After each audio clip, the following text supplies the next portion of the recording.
see, the thing is, though, is that these two things don't necessarily have to go together, because Spencer's view is that ethnocentrism is something that is bigger than nationalism, and that nationalism leads to the brother wars, as you would put it, is, and so a way to transcend brother wars is through being part of these bigger supranational imperial structures. That's always been the Spencer vision. That's what he wants. That's why he's a pan-Europeanist, because he doesn't want time being wasted on fighting each other, which is what nationalism leads to. I mean, we didn't really consider that kind of wider angle because it didn't really come up that much. But what do you think of that basic idea that Spencer has always had, that you kind of get around the brother war issue by all being part of one block? It kind of reminds me of just having Imperium.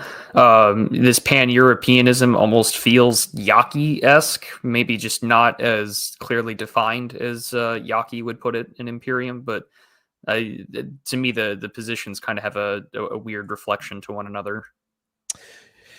Yeah, I mean, the other strange part of Spencer's vision is that he doesn't draw the line. Like, some nationalists don't consider Russians to be white, for example, whereas in Spencer's vision,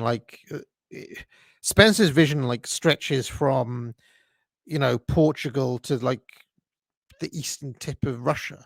I mean, that block is too big to be meaningful, I would suggest. There are obvious civilizational differences between Russians and Western Europeans, I think, or even Western Europeans and Eastern Europeans. So I mean, I am not convinced that this pan nationalism, this kind of pan European idea, can work.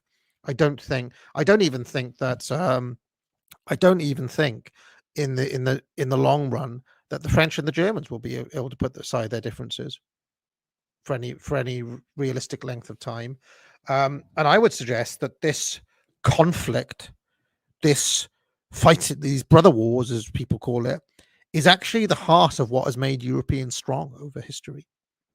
That this is part of Western man, and that rather than have this kind of gay vision of peace, you should just embrace the fact that Europeans tend to fight with each other.